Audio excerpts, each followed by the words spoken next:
அஞ்சிலே ஒன்று பெற்ற அஞ்சிலே உழைத்தாக எஞ்சிலே ஒன்றானாக ஆளுக்காக அஞ்சிலே ஒன்று பெற்ற அன்றைக்கு அயலாவுக்குள் அஞ்சிலே ஒன்றை வைத்தான் அவனை வளர்த்திருக்கான். எங்கள் வாழ்வும் எங்கள் வளமும் மங்காத தமிழ் என்பது சங்கே உள்ளது. ஒரு நல்ல பங்குனி உத்திர நாள்ல நம்ம சந்திக்கிறோம். அதனுடைய முக்கியத்துவம் உங்களுக்கு எவ்வளவு தூரம் தெரியும்னு தெரியல. தமிழ்நாட்டில் இருக்கக்கூடிய எல்லா கோயில்களையும் இன்னைக்கு வந்து ஒரு ஃபெஸ்டிவல், பல இடங்கள்ல தேர், பல இடங்கள்ல அம்பாள் சாமிக்கெல்லாம் பூஜை. நல்ல முகூர்த்த நாள் வேற.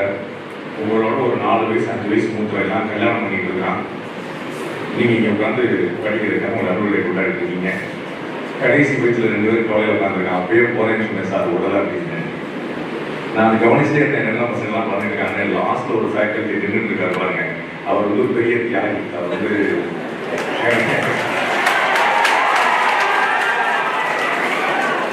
ரைட்ல ஒருத்தன் வந்து அந்த ஸ்கிரீனை எடுத்துட்டு கதவு திறந்துடுறான், நான் போறேன் அப்படின்றான். லெப்ட்ல ஒருத்தன் வந்து இப்படி கிளம்பி வர்றான், அவர் வந்து மல்லு கட்டி உட்கார வைக்கிறாரு. உட்காரா அப்படின்றாரு. பார்த்தவங்களே படாத இந்த மாதிரியான கல்லூரிகள், இந்த மாதிரியான பசங்களை வந்து அதுவும் பொம்பளை பிள்ளைகளுக்கு பின்னாடி பசங்களை உட்கார வச்சா அது கொஞ்சம் சேலஞ்சான விஷயம் தான். அது வந்து சிங்கங்கள் வந்து அப்படியே வந்து திரும்பி எழுந்து அடக்கு வந்து கிளம்பி வந்துட்டு தான் இருந்தாங்க. வெரி ஆல்வேஸ் நான் வந்து பழைய நாட்களெல்லாம் நினைச்சு பார்க்கிறேன், இதெல்லாம் எப்படி இருந்தது, எப்படி இருக்குது அப்படின்னு. கல்லூரி பேராசிரியர்களுக்கும் மாணவர்களுக்குமான உறவு வந்து காதலை விட புனிதமானது. அது வந்து பசங்க ஜாலியா எல்லாருக்கும் ஒரு பட்ட பேர் வச்சுட்டு அவர் வந்துட்டாரா சொல்லிட்டு அவங்க வந்து ஃபேக்கல்டிஸ் வந்து அட்மினிஸ்ட்ரேஷன் மேனேஜ்மெண்ட்டை ஹேண்டில் பண்ணுறதா பசங்களை ஹேண்டில் பண்ணுறதான்னு தெரியாமல் முடிச்சு ஒரு பியூட்டிஃபுல்லான எமோஷன். அது எல்லாரும் சந்திக்கிற ஒரு பெரிய மகிழ்ச்சி. புதுக்கோட்டை வந்து எனக்கு ஒரு வகையில் ஒரு உறவுக்கார ஊர். என்னுடைய ஒய்ஃபோடைய அப்பா, அதாவது என்னுடைய மாமனார், அவங்களுடைய பூர்வீகம் வந்து இங்கே தான். நாங்கள் புதுக்கோட்டையில் முதல்ல பிஎல் முடித்தவங்க. கோச்லாம் வச்சுருந்தாங்க, வீட்டில் வந்து உதவியாட்கள் வச்சுருந்தாங்க. வீட்டுக்குள்ள 100-150 வருஷம் முன்னாடி ஸ்விம்மிங் பூல்லாம் வச்சுருந்தாங்கன்னு சொல்லுவாங்க. அவங்களுக்கு வந்து குதிரை வண்டி இருக்கக்கூடிய கோச்லாம் இருக்குன்னு சொல்லுவாங்க. நாங்கள் கூட எங்கள் கிட்டமா வந்து கோச் பரம்பரைன்னு கேள்வி பண்ணிட்டு இருக்கோம். அது மாதிரி வந்து இது ஒரு அற்புதமான ஊர். அந்த புவனேஸ்வரி மன்றான கும்பாபிஷேகத்துக்காக கோயில் ரொம்ப பிரமாதமாக தயாராகிருக்கு. ரொம்ப எமோஷனலாக கனெக்ட் ஆகிடும். நீங்கள் வந்து எவ்வளோ பெரிய புண்ணிய பூமியில, எவ்வளோ பெரிய பழைய ஊர்ல, எவ்வளோ பெரிய சமஸ்தானத்தில் ஒரு தனி ராஜா உங்களுக்குலாம் எத்தனை பேருக்கு தெரியும் அப்படின்னு தெரியல. நாங்கள் வரும்போது ரொம்ப கவலைப்பட்டு பேசிடுவோம். இன்னைக்கு புதுக்கோட்டை அப்படிங்கிற ஒரு நகரத்துக்கு வந்து இந்த மாவட்டத்துக்கு வந்து ஒரு பாராளுமன்ற உறுப்பினர் இல்லாமல் போயிட்டார். அப்படி நம்ம வருத்தப்படலாம், புதுக்கோட்டைக்குன்னு ஒரு பாராளுமன்ற உறுப்பினர் இல்லையேன்னு. புதுக்கோட்டை மாதிரி ஒரு பெரிய சமஸ்தானத்தை 3 பாராளுமன்ற உறுப்பினர் தான் சமாளிக்கணுங்கிறதுக்காக 3ஆ பிரித்து வச்சிருக்காங்கன்னு புரிஞ்சுக்கலாம். இது வந்து ஒரு ராஜாங்கம். இங்கே தனி நோட்டு, தனி காயின், தனி கோட்டுன்னு எல்லாமே வந்து ஒரு பெரிய, அந்த காலத்திலிருந்து ஒரு மதுரையை போல ஒரு பெரிய ஒரு வீரமிக்க மண்ணா இந்த புதுக்கோட்டை இருந்துகிட்டே இருக்கு. அந்த மண்ணில் இருந்து நீங்க வந்து இருக்கிறது ஒரு பெரிய மகிழ்ச்சி. அந்த மண்ணில் உங்களை பார்க்கறது வந்து ரெட்டிப்பு மகிழ்ச்சி. நம்ம பிரின்சிபல் சார் வந்து ஒரு ஆண்டறிக்கை வாதிச்சாரு. நீங்க என்ன ஏதோ மௌனத்தை செலுத்துறா போலன்னு பாருங்க. சரி சார் ஏதோ பண்றா, ரைட், நமக்கு ஒன்றும் பிரச்சனை இல்லை பாருங்க. அவர் கூட உங்களுடைய சாதனைகளை சொல்லிட்டு இருந்தாரு. அப்படியா சார்றாங்க, நம்ம எங்கமேட்டு அந்த மாதிரி தெரியல. அவர் நிறைய லெக்சர்ஸ் பத்தி சொல்லிட்டு இருந்தாரு, ப்ரொஃபசர்ஸ் பத்தி, அசிஸ்டன்ட் ப்ரொஃபசர்ஸ் பத்தி. 6 ஜேர்னல்ல எழுதியிருக்கிறாரு, 2 புக்கு வச்சிருக்கிறாரு, 3 செமினார்ல பார்ட்டிசிபேட் பண்ணிருக்காரு. போது அவன் என்ன யோசிக்கிறேன்னா, ஆனந்தோடனா புத்தகமா என்ன ஜேர்னல் சார் இருக்கு. மேகசினுக்கும் ஜேர்னலுக்குமான வித்தியாசத்தை நம்ம வந்து கட்டாயம் புரிஞ்சுக்கணும். ஜேர்னல்ல எழுதுறதுங்கிறது எவ்வளவு பெரிய பேர் அப்படிங்கிற புரிஞ்சுக்கணும். ரிசர்ச் ஸ்காலர்ஸ் மட்டும்தான் அதை பண்ண முடியும். அது வந்து அது பெரிய அங்கீகாரம். ஐம் வெரி ஹாப்பி தட் உங்களுடைய காலேஜில் நிறைய பிஹெச்டி பண்ணவங்க இருக்காங்க, நிறைய டாக்டரேட் பண்ணவங்க இருக்காங்க. அப்படிங்கிறது அவங்க டாக்டரேட் பண்ணது இல்லை பெருமை, அது அவங்க கேரியருக்காக பண்ணியிருக்காங்க. அவங்கள்ட்ட இருந்து நீங்க எவ்வளவு படிச்சுக்கிறீங்கிறது தான் எனக்கு விஷயம். உங்கள்கிட்ட வந்து ஒரு பெரிய ஒரு தேன் குடம் இருக்குது, அதுல இருந்து நீங்க எவ்வளவு எடுத்துக்க முடியும் அப்படிங்கிறது நீங்க பார்க்கணும். உங்களுடைய ஃபேக்கல்டிஸ் வந்து ரொம்ப குவாலிஃபைடா இருக்கிறாங்கிறத நான் பார்த்தேன். அவங்க வந்து எல்லா விதமான விஷயங்களும் பண்ணிட்டு இருக்கிறாங்கிறத, அதுல நீங்க எவ்வளவு எடுத்துக்கிறீங்கிறது ஏன் தலைவர் ஒன்றும் பிரச்சனை இல்லை பார்ப்பேன். லாஸ்ட்டில் கேட்குதா என் தம்பிகளை கடைசி பெஞ்சு கேட்குதா கேட்கலன்றான். இப்போ நான் கேட்கறது எப்படி கேட்டு சொன்னது? நீ யாருன்னு எனக்கு தெரியும்ல, கேட்குதான்னா கேட்கலன்றான். அப்போ நான் கேட்குதான்னு கேட்டது உனக்கு எப்படி கேட்டுச்சு? அப்போ நீ வந்து யாருன்னு எனக்கு தெரியும். நான் வந்து அந்த பெஞ்சில் உட்கார்ந்து அதே பாயிண்ட் தான் நீங்கள் உணர்ந்து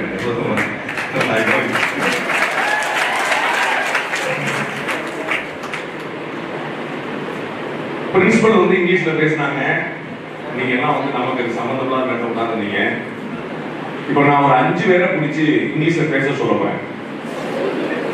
2 பசங்க 3 பிள்ளைங்க, 3 கேர்ள்ஸ் 2 பாய்ஸ். அது வந்து கட்டாயம் வந்து இங்கிலீஷ்ல பேசணும். 5 சென்டென்ஸ், ரொம்பலாம் இல்லை, 5 சென்டென்ஸ் பேசணும். எல்லாரும் சாமியை கும்பிட்டுங்க, குலதெய்வத்தை கும்பிட்டுங்க. ஆண்டவா எப்படியாவது காப்பாத்து, நான் உனக்கு இங்கிலீஷ்லயே பிரார்த்தனை பண்றேன். இவன் என்னைய மட்டும் கூப்பிடக்கூடாதுன்னு சொல்லிடுவோம். என்னை கூப்பிடக்கூடாது அப்படின்னு விரும்புறவங்க கை கொடுங்க. தயவு செய்து என்னை மட்டும் கூப்பிடாதீங்க சார். கை கொடுத்தா கூப்பிடுவோன்னு தெரியும். என்னை கூப்பிடுங்க சார்ங்கிற யாரும் ஆசைப்படுறீங்க? நான் இங்கிலீஷ்ல பேசுறேன் சார், ப்ளீஸ் கால் மீ. என்னை கூப்பிடுங்க, இங்கிலீஷ்ல பேசுறேன். நல்ல மனுஷன், எதுக்குமே கை கொடுக்க மாட்டேன். பசங்க படத்தை பார்த்துருக்காங்க, இருக்கிற இடம் தெரியாம இருந்தா மாப்பிள்ள வந்து எந்த மம்பதுக்கு போகக்கூடாது. சார் ரொம்ப அழகா சொன்னாங்க, பிரின்சிபல் அதையும் அட்ரஸ் பண்ணாங்க. இங்கிலீஷ்ல பேசுறதுக்கான முயற்சி இருக்குங்க. நீங்க வந்து விடுங்க சார், நான் இன்ஜினியரிங் கூட பாஸ் பண்ணிட்டு போயிடுறேன். எப்படியாவது தப்பி குத்தி எடுத்து புக்கை பக்கத்தில் வச்சுட்டு பக்கத்து சீட்டை பார்த்து இல்லாட்டி கூட சொல்லி ஏதாவது நான் பண்ணி பாஸ் பண்ணிடுறேன். ஆனா என்ன இங்கிலீஷ்ல மட்டும் பேசலாங்க சார், அவ்வளவு பெரிய பீதி பயம் பேய் விசுவாச மாதிரி. It's just a language, it's not knowledge. உனக்கு எப்படி தமிழ் இவ்வளவு சுலபமா வருதோ அதை மாதிரி இங்கிலீஷ் வருவது பெரிய வித்தையே கிடையாது. அதை கண்டு முதல்ல எதை கண்டு நீ பயப்படுறியோ அதை கண்டு நீ ஓடிட்டே பண்ணிடலாம். நாய் தத்துவம் தான், ஒரு டாக் தீ வேறல, அது குலைச்சிக்கிட்டு இருக்கு அப்படின்னு நீ ஓடுனா அது நின்று பார்த்தா நம்மளை கண்டு பயப்படும், அவ்வளவுதான். which is very obvious.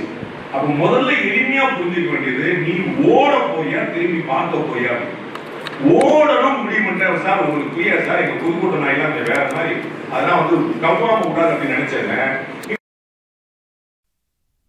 வாழ்க்கை பூரா இது வந்து நான் சொன்னதை வந்து அப்படியே நாய் தேரி வந்து அப்படியே வந்து குரங்க வச்சு விவேகானந்தர் சொல்றார்.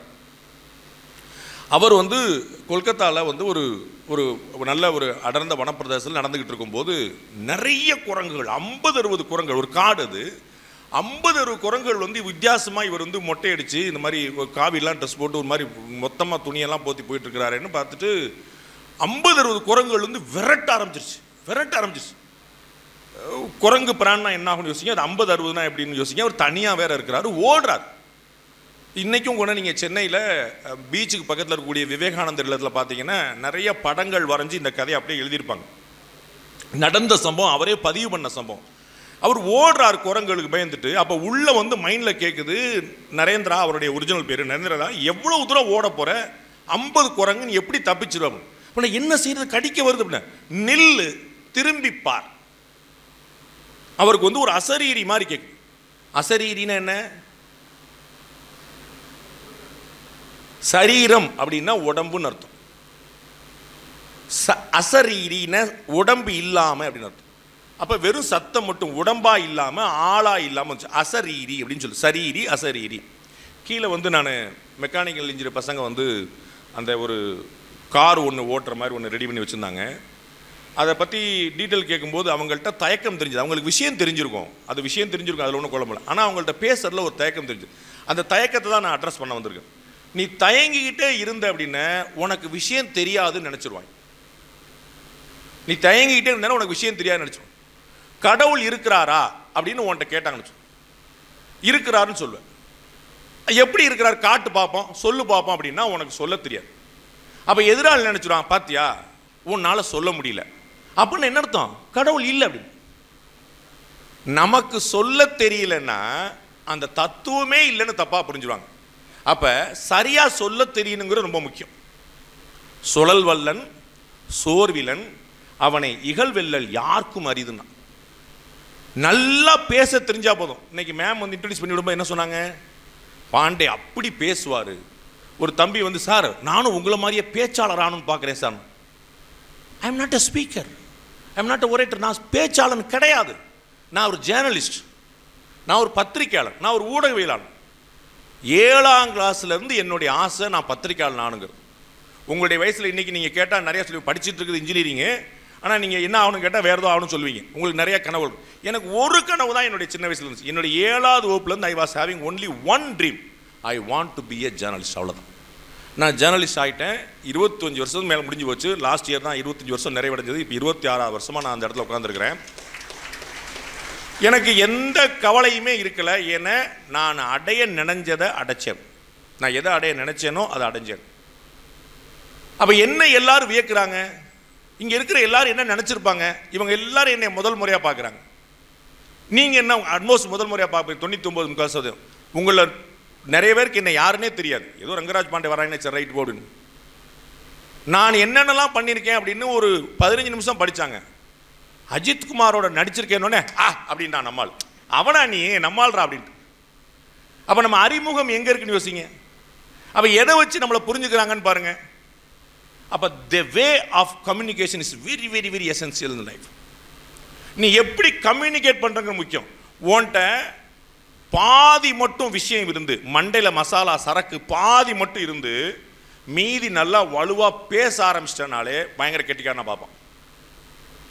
நம்ம தமிழகம் வந்து பேச்சை கேட்டு கேட்டு கெட்டி போன ஒரு ஊர்.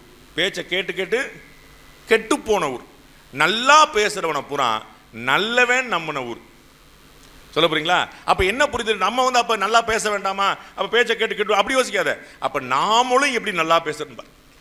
பேசுகிறவனுக்கு எல்லா மரியாதையும் கிடைக்குதுன்னா நாமளும் எப்படி பேசுகிறோம் பார். பேசுறது அப்படின்னா பேச்சால் ஆகிறது இல்லை, பேச்சால் ஆகிறது இல்லை. உள்ளத்தில் ஒளி உண்டாயின் வாக்கினில் தெளிவு உண்டாம்ன்றான். உள்ள சரக்கு இருக்கணும், விஷயம் இருக்கணும், லைட் இருக்கணும். அப்படின்னா தான் உள்ள முடியும். ரைட்? ஒரு டார்ச் லைட் இருக்குது, அதை ஆன் பண்ணுற, அது எரியுது. எப்படி எரியும்?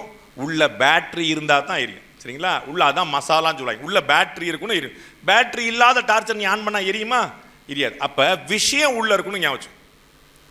அப்போ நீ பயந்துக்கிட்டே இருந்த ஒவ்வொரு விஷயத்தையும், உன்னுடைய இன்ஜினியரிங் படிப்பை பற்றி, உன்னுடைய கரியர் பற்றி, அது இங்கிலீஷில் இருக்கிற பற்றி, எப்படி இங்கிலீஷில் கம்யூனிகேட் பண்ணுறங்கிற பற்றி, இதை ஒன்று பற்றி சாதாரணமாக 4 பேர்கிட்ட பேசுகிற பற்றி, இது ஒன்று தயங்கிட்டே இருந்த என்னைக்கு முடிக்க போகிற. You are in your precious age. ரொம்ப முக்கியமான வயசில் இருக்கீங்க.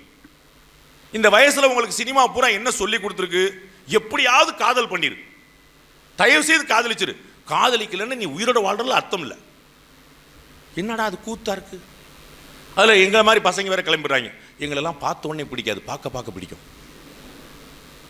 அதை பார்க்க முடியாமல் தான் அந்த பக்கம் திரும்பிக்கிட்டு இருக்கேன். இப்படி ஒரு கம்பல்சன். இந்த ஏஜில் கண்ணாடி முன்னாடி எவ்வளோ நேரம் நிற்கிறோம்? Both boys and girls. பிள்ளைங்க பூரா தலையை வாரிக்கிட்டே இருக்கு, பசங்க பூரா வாரின தலையை கலைச்சிக்கிட்டே இருக்காங்க.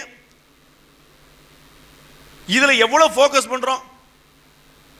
இந்த வயசில் நீ எவ்வளோ அழகாக இருக்குன்னு எனக்கு தெரியும்.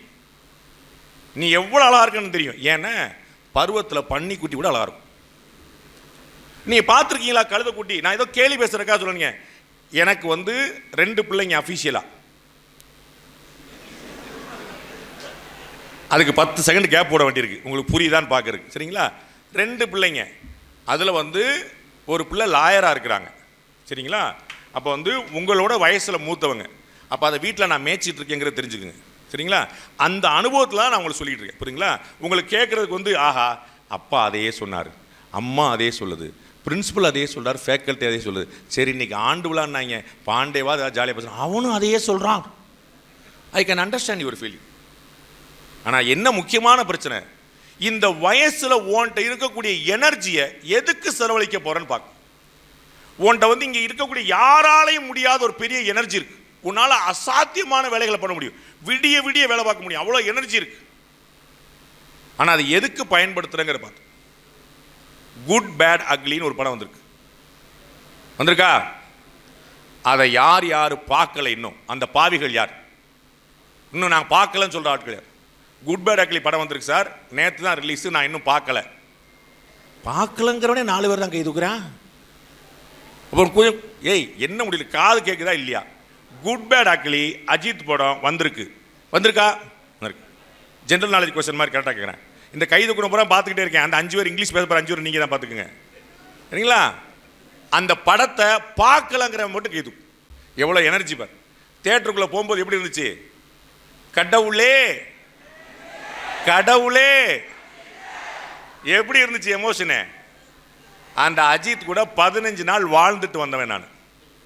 சரிங்களா? அந்த அஜித் கூட 15 நாள் வாழ்ந்துட்டு வந்தேன். பிரதமர் நரேந்திர மோடியை பேட்டி எடுத்தவன் அப்படியான்றான். அப்படியா அப்படின்னு.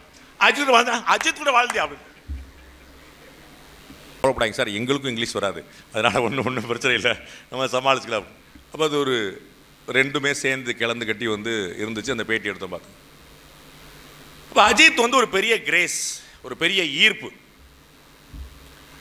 விஜய் வந்து ஒரு கட்சியை ஆரம்பிச்சிட்டார். நிறைய அரசியல் கட்சிகள் அவங்களெல்லாம் பார்க்குறாங்க. விஜய் ஃபேன்ஸ்லாம் கை தூக்கு.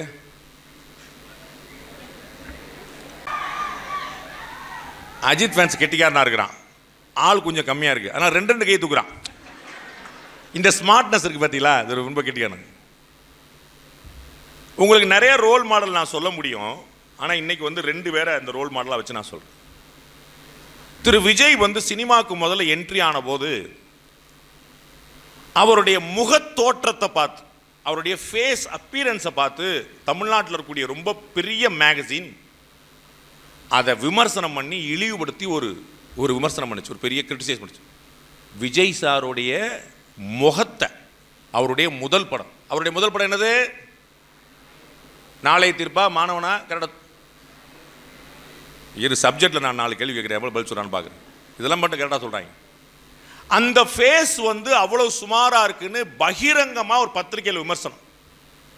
அதற்கு பிறகு பெரிய ஒரு சர்ச்சையில் இருந்தது, இப்படி ஒரு விமர்சனம் பண்ணலாமான்னு. அப்புறம் மறுவாரம் அவங்க மன்னிப்பு கேட்டாங்க. இன்னைக்கு அந்த விஜய் எங்கே இருக்கிறார்னு பாருங்க. ஒரு படத்துக்கு எத்தனை கோடிங்கிற கணக்கே கிடையாது. 100 200 என்னது கோடி, 100 கோடி 200 கோடி ஒரு படம். இன்னைக்கு இண்டஸ்ட்ரியிலேயே ஹையஸ்ட் பெய்டு வந்து திரு விஜய் தான். அவ்வளோ பெரிய உயரம், அவ்வளோ பெரிய உயரம், அவ்வளோ பெரிய உயரம். எப்படி என்ன மாதிரி உழைப்புன்னு நினைச்சுக்கணும். டான்ஸ் ஆடுறது, பாட்டு பாடுறது பார்த்துருப்பீங்களா? இந்த பாடலை பாடியவர் உங்கள் விஜய் போடுவாங்க, பார்த்துருக்கீங்களா? டான்ஸ் ஆடுறது, டயலாக் பண்ணுறது, ஒன்று அவ்வளோ பெரிய எஃபர்ட். அப்போ அதற்கு பின்னாடி இருக்கக்கூடிய உழைப்பை பாரு. இன்னைக்கு ஒரு அரசியல் கட்சி ஆரம்பித்து நாம் இந்த நாட்டில் ஆட்சியை பிடிக்கலாமாங்கிற இடத்து வரைக்கும் நகர்ந்துருக்கிறாருன்னு பின்னாடி இருக்கிற உழைப்பை பார்த்து. இன்னைக்கும் ஒரு படம் நடிச்சுக்கிட்டு இருக்கிறார், ரைட்? இன்னைக்கு ஒரு படம் நடிச்சிருக்காரு, ஜனநாயகன் ஒரு படம். அது இன்னும் ரிலீஸ் ஆகலை, அதுதான் அவருக்கு லாஸ்ட் படம் சொல்லியிருக்காங்க. நெக்ஸ்ட் பொங்கலுக்கு அது ரிலீஸ் ஆகுது. அப்போ எவ்வளோ பெரிய உழைப்பு இருந்தால் இன்னைக்கு சினிமாவையும் அரசியலையும் பேலன்ஸ் பண்ணிட்டு இருப்பார். அதே போல் திரு அஜித், திரு விஜய்க்காவது அவங்க அப்பா எஸ் ஏ சந்திரசேகருங்கிற ஒரு பெரிய டைரக்டர் இருந்தார். திரு அஜித்துக்கு அதுவும் கிடையாது. அவங்க அப்பா அம்மா யாருன்னு யாருக்குமே தெரியாது, வெளி உலகத்துக்கே தெரியாது. ஒரு சாதாரண மிடில் கிளாஸ் பையன், ஒரு கம்பெனியில் மோட்டர் இன்ஜினில் சாதாரணமாக வேலை பார்த்துருக்காரு. பைக்கெல்லாம் ரொம்ப சாதாரண ஆசை அவர், எல்லாரும் மாதிரியும். உங்களுக்கு எல்லாருக்கும் ஒரு பெரிய ஆசை இருக்கும்ல, இந்த காலேஜில் வந்து பைக்குக்கு அலோடு கிடையாதாம்ல. என்னப்பா சே 3 லட்ச ரூபா பைக்கை வாங்கி நம்ம அடம் பிடிச்சி எப்படி வந்து அப்படி பிள்ளைக்கு முன்னாடி பைக் அப்படி நிப்பாட்டி திருப்பி நிப்பாட்டி அப்படி என்ன எல்லாம் போச்சே, கனவுல பூரா செதைச்சிட்டாங்களே, ரைட்? சேஃப்டி ஃபர்ஸ்ட்னா புரியாதுல்ல உங்களுக்கு. சேஃப்டி ஃபர்ஸ்ட்னா என்னன்னே புரியாது. எனக்கு கூட பிறந்த அண்ணன் தம்பி ஒருத்தன் இருந்தான். அவன் வந்து காவல்துறையில் இருந்தான். 1996 96 பேட்ச் எஸ்ஐ. உளவுத்துறையில் இருந்தான். என்னோட 2 வயசு மூத்தவங்க. அவன் வந்து அண்ணன் தம்பி மாதிரியே நாங்கள் பழக மாட்டோம். அவன் வந்து என்னோட 2 வயசு தான் மூத்தவங்கனால வாடா போடா தான், சண்டை தான், சச்சரவு தான், அடி தான், தட்டி தான், பயங்கர ஜாலியாக உருட்டிக்கிட்டு எல்லாமே போயிட்டு பயங்கர ஹாப்பியாக ஓடிட்டு இருப்போம். ஒரே தட்டில் சாப்பாடு எல்லாமே. 2002 பொங்கல் அன்னைக்கு வேலைக்கு போனாங்க. வேலைக்கு போனால் நான் அப்புறம் மதியம் வந்தான். என் சட்டையை அவன் எடுத்து போட்டுக்கிட்டான், அவன் சட்டையை நான் எடுத்து போட்டுக்கிட்டேன். நாங்கள் 2 திருப்பி மதியத்துக்கப்புறம் வேலைக்கு போயிட்டோங்க. பொங்கல் அன்னைக்கு ராத்திரி வந்து நான் எங்கள் வீட்டில் உட்காந்துருக்கிறேன், தினமலரில் வேலை பார்த்துருக்குறேன். ஒரு போலீஸ் ஸ்டேஷன்லேருந்து ஃபோன் பண்ணுறாங்க, ஜிஹெச்லேருந்து. ஐயா எஸ்ஐ ஐயா இருக்காங்களா அப்படின்னு கேட்குறாங்க. இல்லைங்க, அவர் டியூட்டிக்கு போயிருக்கிறாரு அப்படின்னா. இந்த போலீஸ் எப்படி ரீச் பண்ணுவாங்கன்னு உங்களுக்குலாம் தெரியாது. போலீஸ் வந்து ஃபோன் பண்ணி என்கிட்ட வந்து எஸ்ஐ ஐயா இருக்காங்களா அப்படின்னு. அவன் அன்றைக்கி சப் இன்ஸ்பெக்டராக இருந்தான். எஸ்ஐ ஐயா இருக்காங்களா அப்படின்னோடனே, இல்லைங்க அவர் ஆஃபீஸ் போயிருக்காரு. நீங்கள் யாருங்கன்னு அவங்க என்கிட்ட கேட்டாங்க. நான் வந்து அவருடைய பிரதருங்க அப்படின்னு. நீங்கள் கொஞ்சம் ஜிஹெச் வரைக்கும் வர முடியுமா அப்படின்னாங்க. ஏன் என்னாச்சுங்க? உங்கள் அண்ணன் ஐயா இல்லைங்க அப்படின்னாரு. அவன் வந்து ஆஃபீஸ் போனவன் நைட்டு வீட்டுக்கு வரும்போது பைக்கில் ரொம்ப வேகமாக ஆசையாக ஓடி வந்திருக்கிறான். எப்பயுமே ஹெல்மெட் போடுவான், அன்னைக்கு ஒரு நாள் ஹெல்மெட் போடலை. அதுதான் அவனுடைய லாஸ்ட் ரைடு. 2002 பொங்கல் அன்னைக்கு என்னுடைய கூட பிறந்த ஒரு அண்ணன் இல்லை. ரைட்? அப்போ நம்ம வந்து எவ்வளோ பெரிய பைக்கு, எவ்வளோ பெரிய ரைடு, எத்தனை லட்ச ரூபா, எவ்வளோ ட்ராவல்னு யோசிக்கும். ஒரு வாழ்க்கை வந்து எவ்வளோ கேள்விக்குள்ளாதுன்னு யோசிங்க. அவனுக்கு வந்து ஒரு அழகான மனைவி, ஒரு ட்வின்ஸ் பேபி, 2 பெண் குழந்தைங்க. இன்றைக்கி வந்து ஒரு குழந்தை வந்து டாக்டராக இருக்குது, இன்னொரு குழந்தை வந்து வக்கீலாக இருக்குது. அந்த டாக்டர் குழந்தை வந்து டிஃபென்ஸில் வெல்லிங்டனில் வந்து மேஜராக ஜாயின் பண்ணியிருக்குது, மிலிட்ரியில் ராணுவத்தில் இருக்கிறாங்க. பெரிய விஷயம். நான் சொன்னது 2002 சம்பவம். எவ்வளோ பெரிய காயம் இருக்குன்னு பாருங்கள். அந்த அவருடைய அழகான மனைவி, அன்பான மனைவி, எங்களுடைய அண்ணி எவ்வளோ கஷ்டப்பட்டுருப்பாங்க. 29 வயசில் அவன் இறந்துட்டான். 29 வயசு. இன்றைக்கி இருந்தால் 52 வயசு. அவன் வந்து எவ்வளோ பெரிய ஆஃபீஸராக இருப்பான், எவ்வளோ பெரிய உயரம் தொட்டிருப்பான் யோசி. அப்போ எல்லாத்தோட முக்கியம் வாழ்க்கை அப்படிங்கிற சர்வைவல் வந்து ஃபஸ்ட்டு எசென்சியல். ஸ்டைல் வந்து எப்போனாலும் பண்ணிக்கலாம். அந்த ஸ்டைல் பண்ணுறேங்கிற பேரில் போனால் நீ எவ்வளோ போர்டு பார்த்துருக்க ஊருக்குள்ளே. உங்களை மாதிரி வயசு பசங்களோட சின்ன பிடிக்கும் எவ்வளோ பேர் இருக்காங்க. அதை கொஞ்சம் சீரியஸாக அதை புரிஞ்சு உள்வாங்கிக்கிட்டேன்னு இவள் அண்டர்ஸ்டாண்ட். நம்ம வந்து அஜித் சார் கதைக்கு வரும். அவரும் இதை மாதிரியான ஒரு பைக் ரேஸு. அவர் யோசிச்சு பாருங்கள், ரோட்டில் அவர் நான் வந்து நேர்கொண்ட பார்வை படத்தில் நடிக்கும்போது, பை த வே நான் வந்து ஒரு 6 படம் நடிச்சிருக்கேன். ஒன்று வந்து அஜித் சாரோட ஃபஸ்ட்டு படம், 2வது வந்து ரணசிங்கம் திரு விஜய் சேதுபதியோட, அதுக்கப்புறம் இன்னொரு 4 படம் வர வேண்டி இருக்குது. திரு ராகவா லாரன்ஸோட ஒரு படம் நடிச்சிருக்கேன், திரு எஸ்ஜே சூர்யாவோட ஒரு படம் நடிச்சிருக்கேன். அதெல்லாம் வந்து என்ன லவ் இன்சூரன்ஸ் கம்பெனியா இது ஒரு கம்பெனி இருக்கா தெரியுமா? அப்படி ஒரு கம்பெனி தெரியுமா? அப்படி ஒரு படம் வரப்போகுது. ஸோ அதில் பண்ணியிருக்கேன். அந்த மாதிரி ஒரு 5-6 படம் பண்ணியிருக்கேன்னு வச்சுக்கோங்களேன். திரு அஜித் சாரோட படம் பண்ணும்போது ஒரு 15 நாள் அட்டஸ்ட் வச்சு வந்து அவங்க கூட பழக நேர்ந்தது. அதில் வந்து அவருக்கு பைக், இந்த கார், இதெல்லாம் எவ்வளோ பெரிய பேஷன் அப்படிங்கிறத நான் பார்த்தேன். இன்றைக்கி வந்து எல்லாரும் படத்தை வந்து கொண்டாடிட்டு ஆஹா சூப்பர் டூப்பர் சொல்லிட்டு இருக்கும்போது, அவர் இன்றைக்கும் துபாயில் உட்காந்து அடுத்த கார் எப்படி ஓட்டணும், கீழே நீங்கள் பார்த்துருப்பீங்க நம்ம மெக்கானிக்கல் பசங்க வந்து ரெடி பண்ணியிருந்தாங்க இல்லையா, அந்த மாதிரி ஒரு காரை, பைக்கை அந்த மாதிரி மாறி மாறி டிசைன் பண்ணி ரெடி பண்ணி அவர் வந்து ஏகே ரேசிங் அப்படின்னு அஜித்குமார் ரேசிங்னு போட்டு ஒரு கார் இதே வந்து ரேசிங் கம்பெனி ரெடி பண்ணி, அவர் தலைமையில் ஒரு ரேசிங் கம்பெனி ரெடி பண்ணி ஆசைப்படுறவங்களை பூரா வந்து ரெடி பண்ணி அவர் வந்து வேறு இடத்துக்கு கொண்டு போயிருக்கார். அவர் வந்து இந்தியாவில் மிகப்பெரிய அளவில் ஒரு மதிப்புமிக்க ஒரு நடிகராக, ஒரு பெரிய பிரபலமாக, ஒரு நல்ல மனிதராக அடையாளம் காணப்பட்டிருக்கார். ரொம்ப முக்கியமாக அஜித் அப்படி அப்படின்னா எல்லாரும் ரசிகர் மன்றத்தை எப்படிலாம் பயன்படுத்தணும்னு பார்ப்பாங்க. ரசிகர் மன்றத்தை பீக்கில் இருக்கும்போது கலைச்சவர் அஜித். ஞாபகம், ரசிகர் மன்றமே கிடையாதுன்னு கலைச்சவர்.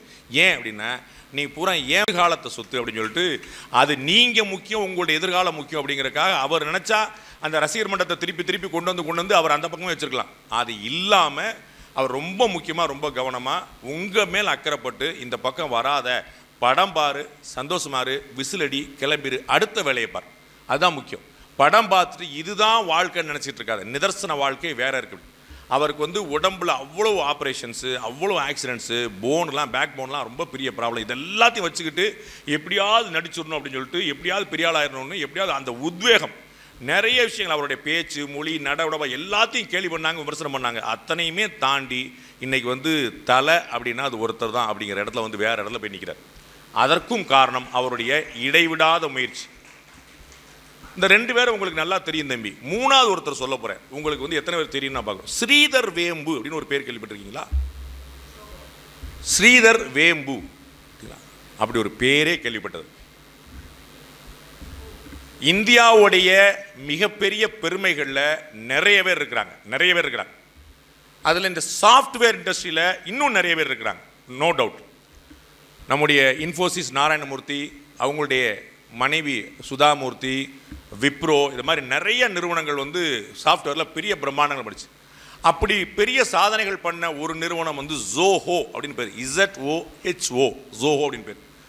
அது இந்தியாவில் தயாரான, தமிழ்நாட்டில் தயாரான, நாகப்பட்டினத்தை சேர்ந்த பச்சை தமிழரான ஸ்ரீதர் வேம்பு அப்படிங்கிற ஒருத்தர் உருவாக்கின ஒரு பெரிய நிறுவனம்.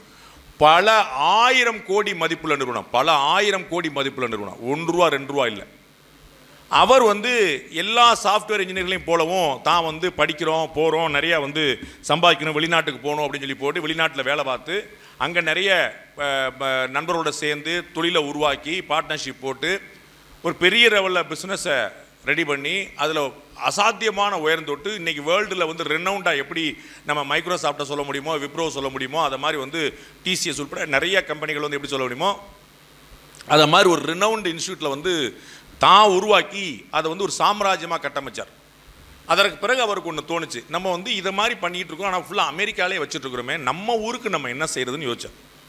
நம்ம ஊருக்கு நம்ம எதாவது செய்ய வேண்டாமான்னு பார்த்தபோது, யூ ஓன்ட் பிலீவ் நண்பர்களே, புதுக்கோட்டையை விட சின்னதாக இருக்கக்கூடிய பின்தங்கி இருக்கக்கூடிய தென்காசியில், தென்காசி தெரியுமா, குற்றாலம் பக்கத்தில் இருக்கல தென்காசி, தென்காசியில் மலையடிவாரத்தில் ஒரு கிராமத்தில் தன்னுடைய வீடையும் வாழ்க்கையும் ஷிஃப்ட் பண்ணி அங்கே உட்கார்ந்து அதே ஜோகோ கம்பெனி ரன் பண்ணிட்டு இருக்கிறார். அமெரிக்காவிலேருந்து கிளம்பி இங்கே வந்து தென்காசியில் வந்து ஒரு ஆச்சரியமான மனிதர் அவருடைய ஊரில் அங்கே உட்காந்து பண்ணிட்டு இருக்கார். அவருடைய சொந்த ஊர் நாகப்பட்டினம், தென்காசியில் இதை பண்ணிட்டு இருக்காரு. தென்காசியில் ஜோகோ வந்து ஒரு பிரான்ச் ஆஃபீஸும் கிரியேட் பண்ணியிருக்கு. அங்கே லோக்கலில் இருக்கக்கூடிய நபர்கள் வந்து அங்கே ஃபுல்லாக எம்ப்ளாய்டாக இருக்கிறாங்க. அவருடைய ஆஃபீஸ் வந்து இன்னும் பக்கத்தில் மலையடி வாரத்தில் சாதாரணமாக அவரே அவருடைய இடத்துல நல்லா பெரிய இடம், ஸோ நீங்கள் நல்லா இங்கே வச்சுக்கணும், ஒரு எளிமை தான் கணக்கே தவிர அவர்கிட்ட இருக்கக்கூடிய பணம் இல்லை. அவர்கிட்ட இருக்கக்கூடிய பணம் பல 1000 கோடி. ஆனால் அவர் மன்னிக்கிறேங்க ஸோ வந்து அவர் வந்து நிறைய அவரே ஆட்டோ ஓட்டிட்டு போயிட்டு வச்சுட்டு அவர் எளிமையினுடைய ஒட்டுமொத்தமாக இருக்கிறார். ரொம்ப ஆச்சரியமாக அவருடைய இடத்துல வந்து அவர் சாதாரண நடந்துட்டு இருக்கிறார். நான் கேட்டேன், என்னங்க அவ்வளோ பெரிய விஷயத்தை விட்டுட்டு அமெரிக்கா விட்டுட்டு இங்கே தென்காசியில் உட்காந்துருக்கிறீங்களே, முதல்ல உங்களுடைய தொழில் வந்து சாஃப்ட்வேர் இண்டஸ்ட்ரி ஆச்சு, நீங்கள் தென்காசியில் இந்த கிராமத்தில் உட்காந்து என்ன பண்ண முடியும்னு கேட்டபோது அவர் சொன்னார், எனக்கு வேறு எதுவுமே தேவையில்லைங்க, எனக்கு தேவைப்படலாம் ரொம்ப எளிமையான விஷயம், நெட்வொர்க், 5G நெட்வொர்க் இருக்குதான்னு பார்க்கணும், அவ்வளோதான். நான் வந்து பிஎஸ்என்எல்ல கேட்டேன், இங்கே நெட்வொர்க் கொடுக்க முடியுமான்னு. அவங்க வந்து லேண்ட் கேபிள் போட்டு கொடுத்துட்டாங்க. எனக்கு வந்து வீட்டு வாசல் வரைக்கும் கேபிள் இருக்குது, எனக்கு எந்த பிரச்சனையும் இல்லை, நெட்வொர்க் இஸ் தேர்.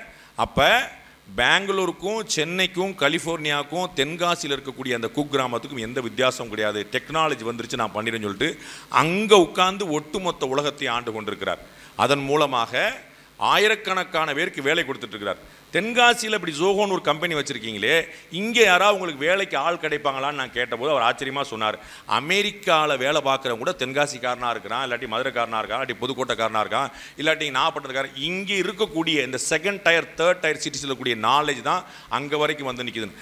அப்படிப்பட்ட ஒரு விஷயத்தை கீழே கொண்டு விதையாக போட்டுருக்கேன். அப்போ நான் என்ன இந்த மண்ணிலிருந்து எடுத்தேனோ அதை இந்த மண்ணுக்கே திரும்ப கொடுப்பேங்கிற ஒரு ஆச்சரியமான மனிதர்கள் நம்ம ஊரில் வாழ்ந்து கொண்டு இருக்கிறார்கள். பார்த்து அப்போ நீ யாரை உதாரணமாக எடுக்கணுங்கிற யோசிச்சு, எப்போ பார்த்தாலும் சினிமா தான் வாழ்க்கை அப்படின்னா நீ என்ன செய்ய போற?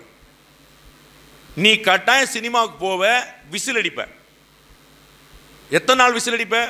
ஒன்றை விட பிரமாதமாக நான் விசில் அடிப்பேன்.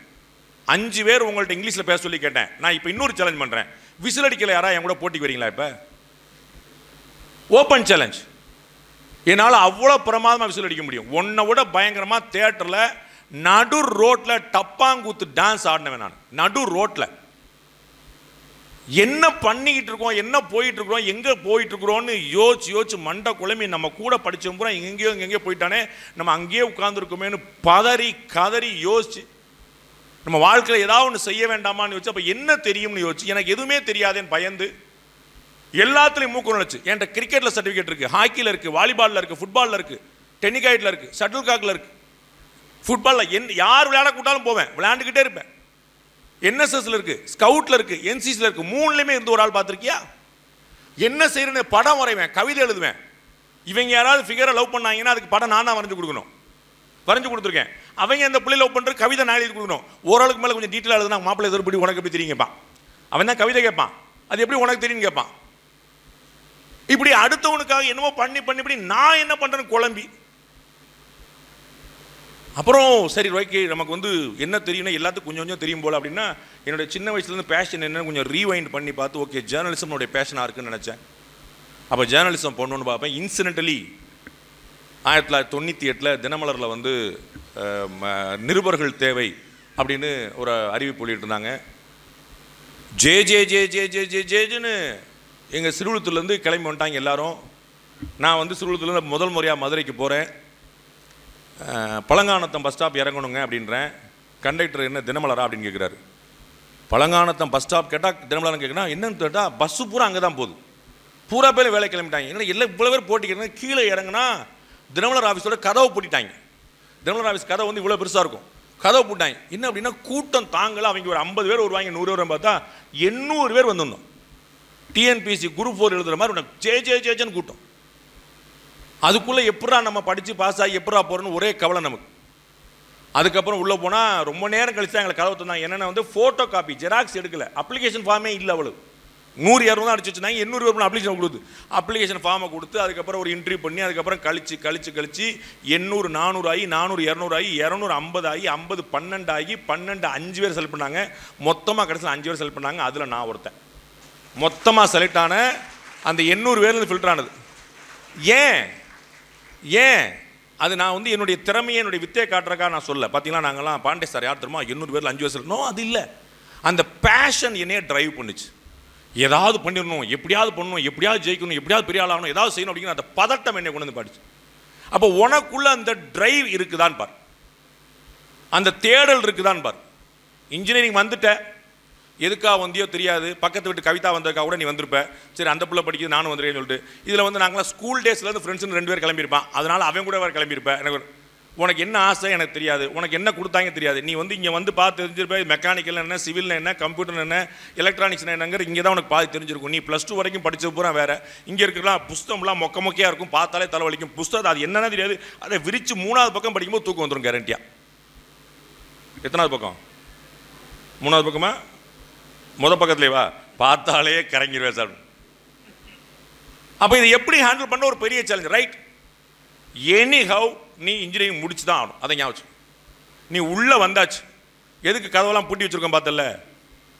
ஒருவே தப்பிக்க முடியாது. அதுக்கு தான் உள்ள என்ட்ரி மட்டும்தான் வந்து எக்ஸிட் கிடையாது. பூரா கதையும் பூட்டி வச்சாச்சு.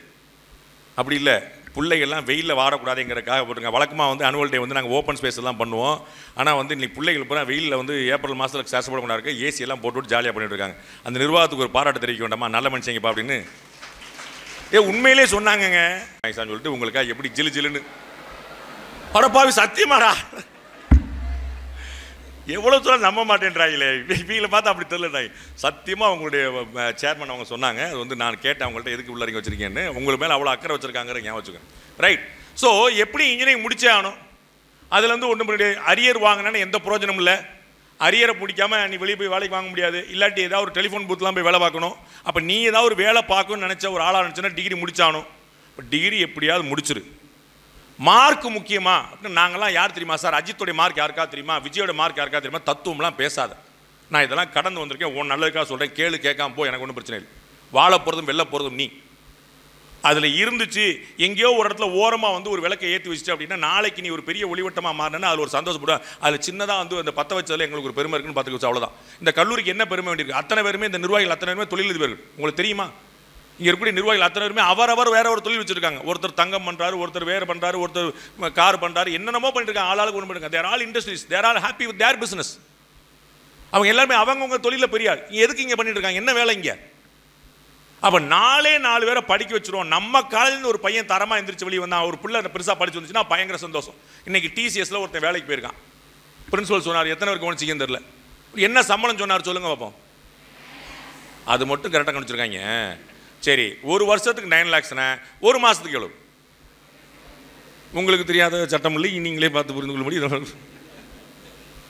கிட்டத்தட்ட 80,000 ரூபா ஒரு மாசத்துக்கு இனிஷியல் சேலரி. Just imagine. ஓப்பனிங்கே இப்படி இருந்தா இப்படி இருக்கும் ஆரம்பமே. ஆனால் என்ன, அந்த சேலரிக்கு இந்த காலையிலேருந்து ஒருத்தன் தான் போயிருக்கான். கிட்டத்தட்ட உங்களுடைய ஃபேக்கல்டிஸ் வாங்குற சம்பளமாக இருக்கும் பாதி, கூட சில பேரோட இருக்கலாம். 80,000 per month, 9 lakh per annum. இங்கேருந்து படிச்சுட்டு போன பையன் டிசிஎஸ்ல கேம்பஸ் தான் பாஸ் ஆயிருக்கு. அப்போ ஜஸ்ட் இமேஜின், நீ என்ன செய்ய போறன்னு யோசி. அப்போ அந்த மாதிரி ஒரு இடத்த தொடர்றதுக்கு என்ன வழி? ஏன்னா நீ வந்திருக்க, you are spending your time here. இது எதுக்காக வந்திருக்கோன்னு யோசி. உன்னுடைய வயசு 17-18 வயசுல, 19 வயசுல நீ வந்து இந்த நாட்டுடைய தலைவர் யார்? அடுத்த வருஷம் நீ அத்தனை பேரும் எலெக்ஷன்ல ஓட்டு போட போறீங்க. You know that? அத்தனை ஓட்டு போட போறீங்க. உங்களுடைய எம்எல்ஏ யார், இந்த நாட்டுடைய முதலமைச்சர் தீர்மானிக்க போறீங்க. அவங்க எக்கடும் கெட்டு போட்டோம். நீ என்ன ஆக போற? இந்த நாட்டுடைய முதலமைச்சர் தேர்ந்தெடுக்கக்கூடிய உரிமை கொண்டவன், இந்த தொகுதியுடைய சட்டமன்ற உறுப்பினருடைய தேர்ந்தெடுக்கக்கூடிய தகுதி படைத்தவன். நீ என்ன பண்ண போற? அதை யோசி. இந்த 4 வருஷமோ 5 வருஷமோ உங்களுடைய படிப்பில் என்ன தேவையோ அதை முழுசாக முடிக்கணுங்க. இன்னைக்கு வந்து கேம்பஸ் இன்டர்வியூவில் எடுக்கிறவங்களோ வேலைக்கு எடுக்கிறவங்களோ நீ இன்ஜினியரிங்கில் என்ன பண்ணணும் மட்டும் பார்க்கறது இல்லை, அது முக்கியமாக பார்க்குறேன், அது மட்டும் பார்க்கல. நீ +2ல் என்ன மார்க் வாங்கினு பார்ப்பான், நீ 10th என்ன மார்க் வாங்கினு பார்க்குறேன். ஏன் இவன் திடீர்னு அதிர்ஷ்டத்தில் சனி பயிற்சிக்கு பிறகு படிச்சவனான்னு பார்க்குறான். பேசிக்கலாகவே படிக்கிறவனா திடீர்னு ராகுக்கு எது ஒழுங்காக வந்தனால படிக்கிறவனா பார்க்குறான். அப்போ 10th வாங்கின மார்க்கு +2ல் வாங்கின மார்க்கு பரவாயில்ல விட்டுரு, அது இனிமேல் ஒன்றும் மாற்ற முடியாது. +2 வாங்கியாச்சு, 10th வாங்கி முடிஞ்சு. இப்போ என்ன வாங்கினேன் அதை யோசி. அப்போ எல்லாருக்கும் உன்னை எப்படி தெரியும்? நீ வெளியே போற நிற்கிற, நீ யாருன்னு யார் கண்டா? உன்னுடைய சர்டிஃபிகேட் தான் நீ யாருன்னு சொல்லு. நான் இன்னாருங்கிறத உன்னுடைய சர்டிஃபிகேட் பண்ண, நீ வாங்குற ரேங்க், நீ வாங்குற மார்க், நீ வாங்குற பர்சன்டேஜ், அதுதான் உன்னை கொண்டு வந்து நிப்பாட்டும். அப்போ தயவு செய்து அதுலேயும் ஃபோக்கஸ் பண்ணுங்கிற ஞாபகம் வச்சுக்கோ. நீ வந்து எப்படியோ படிச்சுட்டு காமராஜர் படித்தாரா அப்படின்னு கேட்காத. காமராஜர் படிக்கல முதலமைச்சர் ஆனார், அப்துல் கலாம் படித்தார் ஜனாதிபதி ஆனார். புரியுதா உங்களுக்கு? காமராஜர் படிக்கல முதலமைச்சர் ஆனார், அப்துல் கலாம் படித்தார் ஜனாதிபதி. அப்படி யோசி. அவங்க படித்தாங்களா இவங்க படித்தாங்க? அப்போ படிக்காத அவங்களே எவ்வளோ போனால் படித்த நீ எப்படி இருப்ப யோசி, அதை யோசிப்பார். அப்போ நம்முடைய லைஃப்பில் என்ன ஆகணுங்கிறத பிளான் பண்ணு, அதற்கு ஒரு திட்டமிடு. நீங்கள் இன்ஜினியரிங் படிச்சுட்டு இருக்கும் போதே உங்கள் டிகிரியை ஃபுல்ஃபில் பண்ணுறதுக்கு அதற்கு ஒரு ஏற்பாடு பண்ணிக்கங்க. அதில் பெஸ்ட்டு மார்க் வாங்குறதுக்கான வழிகள் என்னங்கிற பார்த்துருங்க. பேரலாக இன்னைக்கு ஜாப் ஆப்பர்ச்சுனிட்டி எந்தெந்த படிப்புகளுக்கு கிடைக்குது அப்படின்னு பார்த்துட்டு ஒரு கிராஸ் கோர்ஸாக ஒரு சர்டிஃபிகேட் கோர்ஸாக அதையும் படிக்கிறதுக்கு பாருங்கள். அதையும் கையில் வச்சுங்க. ஒரு 3 மாதம் ஒரு 6 மாதம் சர்டிஃபிகேட் கோர்ஸ் இருக்கும், எல்லா படிப்புலையுமே இருக்கும். அது மெக்கானிக்கலில் இருக்கும், சிவிலில் இருக்கும், இன்ஜினியரிங்கில் இருக்கும், எலக்ட்ரானிக்ஸில் இருக்கும், எல்லாத்துலேயுமே இருக்கும். அதில் என்ன ஃபியூச்சர் இருக்குது? ஆர்டிஃபிஷியல் இன்டெலிஜென்ஸ் நீங்கள் கேள்விப்பட்டிருப்பீங்க. அது தனி ஒரு சப்ஜெக்டாக படிக்கணுங்கிற அவசியம் இல்லை. ஆனால் ஆர்டிஃபிஷியல் இன்டெலிஜென்ஸ் உன்னுடைய ஜாப்பில் எப்படி வரும் தெரிஞ்சுக்கோ. ஹவு டு இம்ப்ளிமெண்ட் தட் அப்படிங்கிறது தெரிஞ்சுக்கோ. அதை எப்படி நீ உள்ளே கொண்டு வரும் பார்த்துக்கோ. அப்படி ஒவ்வொரு நாலேஜை தேடி ஓடு. அப்படின்னா தான் நீ வேலைக்கு தகுதியான ஆளாக மாற முடியும். கட்டாயம் இங்கிலீஷ் பேசணும், கட்டாயம் இங்கிலீஷ் பேசணும். இங்கிலீஷ் பேசினாலே உன்னை படித்தவன் நினச்சிருவான். நல்லா தெரிஞ்சுக்கோ. நீ படிக்காதவனாக இருந்தால் கூட இங்கிலீஷ் பேசினாலே யோசிச்சு பாரு. நீ நாளைக்கு வந்து ட்ரை பண்ணி ஒரு கைலியை கட்டிட்டு ஒரு லுங்கியை கட்டிட்டு போ, ஒரு சட்டை போடாமல் போ. இங்கே வாயான்வான். பேண்ட் போட்டு ஷர்ட் போட்டு டக்கின் பண்ணிட்டு போ. சார் இங்கே வாங்க சார்மா. அப்போ தோற்றத்துக்கே ஒரு முக்கியத்துவம் கிடைக்குதுன்னு பார்த்து, ஒரு அப்பியரன்ஸுக்கே முக்கியத்துவம் கிடைக்குன்னு பார்த்து. அப்போ நீ படிச்சிருந்தானே இன்னும் எவ்வளோ பெரிய வேல்யூ கிடைக்குன்னு யோசி. அப்போ உடைய சர்டிஃபிகேட்டில் மார்க் இருந்தால் எவ்வளோ யோசிப்பேன். அதே மாதிரி ஜாப் ஆப்பர்ச்சுனிட்டி ஏற்ற மாதிரி ஒரு கிராஸ் கோர்ஸ் 4 சர்டிஃபிகேட் வச்சுருந்தானே இன்னும் பெருசாக இருக்கும். அப்போ லாங்குவேஜும் தெளிவாக இருந்துச்சு அப்படின்னா அது பெரிய வேல்யூ ஆடட் ஆகும். சென்னையில் இருக்கக்கூடிய ஐடி நிறுவனங்களில் பெரும்பாலான நிறுவனங்கள் நல்லா பேச தெரிஞ்சால் போதும், உனக்கு நல்ல இங்கிலீஷ் இருந்தால் போதும். நீ வந்து பெரிய வேலை தெரிஞ்சுக்கோன்னா நீ டிகிரி என்ன வாங்கியிருக்க, எத்தனை % வாங்கியிருக்க, செகண்டரியாக வச்சுக்கோ. நல்ல இங்கிலீஷ் பேச தெரிஞ்சால் அதுவே வேலை. உங்களுடைய காலேஜை தயவுசெய்து பயன்படுத்திக்கோ. ஃபேக்கல்டிஸ் எல்லாருக்குமே என்னோட ரிக்வெஸ்ட், தயவு செய்து நீங்கள் இங்கிலீஷில் பேசுங்க. ஃபேக்கல்டிஸ்க்கு தயவு செய்து நீங்கள் இங்கிலீஷில் பேசுங்க. உங்களுக்குள்ளே இங்கிலீஷில் பேசுங்க, ஸ்டூடெண்ட்ஸ் இங்கிலீஷில் பேசுங்க. ஒன்று என்ன சொல்வீங்கன்னு எனக்கு தெரியும். சார் இவங்கள்ட்டலாம் இங்கிலீஷில் பேசுனா கரெக்டா சார், இவங்களுக்கு தமிழே ஒழுங்காக வரா சார். அப்படி சொல்லாதீங்க என் பசங்களை. நீங்கள் இங்கிலீஷ் பேச ஆரம்பிச்சிங்கன்னா நாங்களும் இங்கிலீஷ் பேசுவோம். எஸ் எஸ் வெறும் பாடம் மட்டும் கிடையாது, கான்வர்சேஷன் இங்கிலீஷில் இருக்கும். கான்வர்சேஷன் என்ன நடந்த சம்பவத்தை சொல்கிறேங்க. என்னுடைய குழந்தை வந்து ஒரு ஸ்கூலில் சேர்த்துருந்தேன். அப்போ எங்கள் வீட்டம்மா வந்து குழந்தைகளுக்கு ஸ்போக்கன் இங்கிலீஷே வரலன்னு சொல்லிட்டு எங்கள் மேம்கிட்ட போய் சொன்னாங்க. இந்த மாதிரி வந்து இல்லைங்க குழந்தைக்கு இங்கிலீஷ் வர மாட்டேதுன்னு. உடனே அவங்க ஃபேக்கல்ட்டி என்ன சொன்னாங்க, ஆஃபீஸாக எல்லாரும் சொல்லுவாங்க, உங்கள் பிள்ளை வாயை திறந்தா தானே, அவள் வாயே திறக்க மாட்டானாங்க. எங்கள் வீட்டம்மா பயங்கர டேஞ்சரஸ் லேடி. ஏன் வீட்டம்மா இல்லை எப்படி இருக்கும் யோசிச்சு பாருங்க. நாங்கள் வாயை திறந்தால் நாங்கள் வீட்டிலே வச்சுருப்போம்ல, அது திறக்க வைக்கிறது தான் உங்கள்கிட்ட அனுப்பியிருக்கிறோம். அப்போ படிக்க இப்போ நாங்கள் எங்கள் வீட்டிலே படிக்க வச்சுருப்போம்ல. எங்கள் வீட்டில் படிக்க வைக்க முடியாதுங்க தானே உங்களுக்கு ஸ்கூலுக்கு அனுப்புகிறோம். அப்போ அங்கே வச்சு நாங்கள் வீட்டிலே சொல்லி தரோம், நாங்கள் வீட்டில் சொல்லி உங்களுக்கு எதுக்கு ஃபீஸ் கொடுக்கணும். அப்போ அவங்க வந்து யோசிச்சாங்க. அப்புறம் கதைக்காலம் நாங்கள் அப்புறம் வேறு ஸ்கூல் மாற்றிட்டோம். ஸ்கூல் மாற்றின பிறகு அவங்க வந்து பிரமாதமாக இங்கிலீஷ் பேச ஆரம்பிச்சாங்க. இன்னைக்கு வரைக்கும் என்னுடைய டாக்டர் லாயராக இருக்கிறாங்க சொன்னேன், அவங்க சொல்லிட்டே இருப்பாங்க அந்த ஸ்கூலில் படித்தது எனக்கு எவ்வளோ ஹெல்ப் பண்ணுச்சுன்னு. ஏன் அப்படின்னா அவசரமாக பாத்ரூம் போகணுன்னு சொன்னால் கூட அந்த ஸ்கூலில் இங்கிலீஷ் பேசினா தான் அலோவ் பண்ணுவோம். இங்கிலீஷ் பேசினா தான் அலோவ் பண்ணுவோம். அந்த மேண்டேட் வச்சதுனால அவங்களுக்கு வந்து லாங்குவேஜ் கட்டாயமாக வந்துருச்சு, ஆப்வியஸாக வந்துருச்சு. இன்றைக்கி வந்து ஸ்போக்கன் இங்கிலீஷ்ங்கிறது தனியாக ஒரு கிளாஸாக ஒரு கோர்ஸாக தேவைப்படலை. அதனால் ஃபேக்கல்ட்டி நான் ரெக்வஸ்ட் பண்ணுறேன், please speak with them in English. நம்ம ஊர் இங்கிலீஷில் பேசுவோம். நான் ஏற்கனவே சொன்ன மாதிரி இங்கிலீஷ் வந்து ஒரு ஷேக்ஸ்பியர் மாதிரி பேச வேண்டிய அவசியம் இல்லை. நீ அதெல்லாம் தேவையில்லை. வெள்ளக்கார மாதிரி பேசி நம்ம டொனால்ட் ட்ரம்ப் மாதிரி பேசலாம் தேவையில்லை. சாதாரணமாக கம்யூனிகேட் பண்ணுவோம், அது போதுமானது. I already told you, it's a language, அவ்வளோதான். It's not knowledge. ஆனால் இந்த லாங்குவேஜ் வந்துருச்சு அப்படின்னா கொஞ்சம் பேச ஆரம்பிச்சுனா, நீ இங்கிலீஷ் பேச ட்ரை பண்ணான்னு வச்சுக்குவேன், முதல்ல உன் ஃப்ரெண்டு கேலி பண்ணுவான் பக்கத்தில், பாப்பா இங்கிலீஷ்லாம் பேச ஆரம்பிச்சுட்டா, ஐயோ பாண்டே சார் பேச்சை கேட்டு அப்படி இன்ஸ்பிரேஷன் ஆகும், கேலி பண்ணுவாங்க. ஆமான்னு சொல்லி விட்டேன்னா தோத்த. Yes, with all motivation I started speaking English, you also can try அப்படி சொல்லு. கேலி பண்ணுவான். அடுத்து என்ன பண்ணுவான் தெரியுமா? இங்கிலீஷ் பேசுகிறா இருந்தால் என்கிட்ட பேசாதன்னு சொல்லுவான் என்கிட்ட பேசாதம்மா. அப்பயும் பேசு, தேவையில்லை அப்படின்னா ஃப்ரெண்ட்ஷிப்பை கட் பண்ணு. எவன் ஒருவன் உன் வளர்ச்சியை தடுக்க நினைக்கிறானோ அவன் உன் நண்பன் அல்ல, எதிரி. யார் உன்னை என்கரேஜ் பண்ண தயங்குறானோ அவன் எதிரி. அப்ப நான் இங்கிலீஷில் பேசுறேன், என்னை என்கரேஜ் பண்ணு, முடிஞ்சா நீயும் பேசு. என்னை கெடுக்கிறதுக்காக உட்காந்துக்க நீ எதுக்குடா எனக்கு அப்படின்னு கேளு. அப்போ தயவு செய்து கூச்சம் தவிர்த்து, ஃப்ரெண்ட்ஸ் தானங்க கூச்சம் இல்லாமல் இருக்க முடியும், ஓப்பனாக பேச முடியும். அப்புறம் அங்கே நீங்கள் தங்க எப்படி பேச முடியும்? வீட்டில் பேசு. திருச்சியில் ஒரு பள்ளிக்கூடத்தில் நடந்த விஷயங்க. ஒரு பள்ளிக்கூடம் ஆரம்பிச்சிருந்தாங்க, பிகினிங் இயர்ஸ் 2 வருஷம் தான் ஆயிருந்துச்சு. ஒரு பெரிய பணக்கார வீட்டில் வேலை பார்க்குற அம்மா அவங்களுடைய குழந்தை அந்த பள்ளிக்கூடத்தை சேர்த்துருந்தாங்க. வேலை பார்க்குற அம்மா அந்த வீட்டில் வந்து வேலை பார்க்க போகும்போது அந்த பள்ளிக்கூடத்தில் படித்த குழந்தைய கூட்டு போயிருக்கு. அந்த பள்ளிக்கூடம் ரொம்ப புதுசு. அந்த வேலைக்கார அம்மாவுடைய குழந்தை வந்து அந்த பள்ளிக்கூடத்தில் படிக்குது. வேலை பார்க்குற இடம் பெரிய கோடீஸ்வர வீடு. அங்கே வந்து வேலை பார்த்துட்டு இருக்கும்போது கரண்ட் போயிடுது. அந்த சின்ன பையன், வேலைக்காரமோட பையன், can you light the candle அப்படின்னா. அந்த வீட்டு ஓனர் ஆடி போனார். என்ன சொன்ன? I just ask to light the candle அப்படின்னா. இத்தூண்டு பையன், யாரா நீ? நான் இந்த மாதிரி எங்கடா படிக்கிறேன்? அந்த ஸ்கூல். யூ ஓன்ட் பிலீவ், அந்த ஸ்கூல் வந்து திருச்சியில் பயங்கர பாப்புலரான ஸ்கூலாக மாறிடுச்சு. இது நடந்த சம்பவம். அந்த ஸ்கூலுடைய சேர்மன் வந்து என்னுடைய ஃப்ரெண்ட். அந்த எங்கே ட்ரிகர் ஆச்சுங்கிற இந்த சம்பவம், வீட்டு வேலை பார்க்குற அம்மாவுடைய பையன் வந்து கரண்ட் போயிடுச்சுன்னா, ஏக்கா மெழுகுவர்த்தி எங்கே இருக்கு அப்படின்னு கேட்காம, கேன் லைட் த கேண்டில் அப்படின்னு. Just imagine. என்னோடய ஃப்ரெண்டு ஒருத்தர் இருக்கிறான், எம்ஏ இங்கிலீஷ் படிச்சுவேன், திருச்சியில் நேஷனல் காலேஜில், மதுரைக்காரன், ராஜசேகர்னு பேர். ஆள் பார்க்குறதுக்கு பிள்ளைமார் பையன், நல்லா நெத்தி நிறைய பட்டை போட்டு ரொம்ப பக்தி பழமாக சுத்த தமிழாக இருப்பான். வாயை திறந்து இங்கிலீஷ் மாஸ்டர் இங்கிலீஷ். அவன் இங்கிலீஷ் ஃபேக்கல்ட்டி, இன்னும் இங்கிலீஷில் 3 ஸ்கூலில் இங்கிலீஷ் சொல்லி கொடுத்துருக்குறான். வாயை திறந்தா இங்கிலீஷ் வந்து அவ்வளோ ஸ்டைலிஷாக இருக்கும், ஆடி போய். நீங்கள் அந்த முகத்துக்கும் அந்த இங்கிலீஷுக்கு உங்களால் பொருத்தி பார்க்கவே முடியாது. அது டிப்பிக்கல் தமிழ் ஃபேஸு. ஆனால் இங்கிலீஷ் வந்து அவ்வளோ ஆச்சரியமாக இருக்கும். அவனுக்கு டிமாண்டு பார்த்தீங்கன்னா காலையில் சாயந்தரம் நைட்டு டியூஷன் வந்து அள்ளி குமிச்சிட்டு இருக்கும். வேறு ஒன்றுமே இல்லை, லாங்குவேஜ். அப்போ எவ்வளோ பெரிய விஷயத்தை கொடுக்குன்னு யோசிச்சுப்பார். அப்போ தயவுசெய்து அந்த தயக்கத்தை போக்கு. I will request, I will beg every faculty to speak, to talk in English to your students. அது தயவுசெய்து நீங்கள் ஒரு ப்ராக்டிஸாக பண்ணுங்கள். நீங்கள் இனிஷியேட் பண்ணால் தான் it will happen. Otherwise it's not going to happen. It will be a futile exercise. It's all in your hands. அதை நீங்கள் தயவுசெய்து உங்கள் ஃபேக்கல்ட்டியோட ரெக்வஸ்ட். அது வந்து இன்னொரு உங்களுக்கு டாக்டிக்னு சொல்லி தரேன். நீங்கள் இங்கிலீஷில் பேசுனீங்கன்னா பையன் கொஞ்சம் பயப்படுவான். அதையும் சொல்கிறேன். நீங்கள் எனக்கு எதனாலும் ஒன்று பண்ணி தரேன், நீ இங்கிலீஷில் கேட்டால் தான் பண்ணி தரேன், ஒழுங்காயிருவான். இந்த டிசிப்ளினை நீங்கள் டேரெக்டாக கொண்டு வரலாம். அவன் வந்து உங்களுக்கு தெரியுமில்ல, உங்கள்கிட்ட சண்டைக்கு வருவான், மல்லு கட்டுவான், எல்லாம் போடுவான். நீ பரவாயில்லடா, எவ்வளோ நாள் சண்டை ஓடு, இங்கிலீஷில் சண்டை ஓடு சொல்லிட்டீங்கன்னா செட்டில் ஆயிடும். அந்த இன்ஃபீரியாரிட்டி அவனை இங்கிலீஷில் பேச வச்சிரும், இல்லாட்டி கொஞ்சம் குறைஞ்ச வச்சோம் டிசிப்ளினாக கொண்டு வந்துடும். Right. Last but not least, இந்த வயசில் எல்லாருக்கும் கட்டாயமாக காதல் வரும்.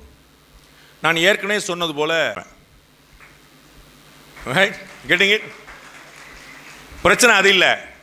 காதலிச்ச பொண்ணையே ஊரறிய உலகறிய இருவீட்டார் சம்மதத்தோட கல்யாணம் பண்ணவன். சரிங்களா?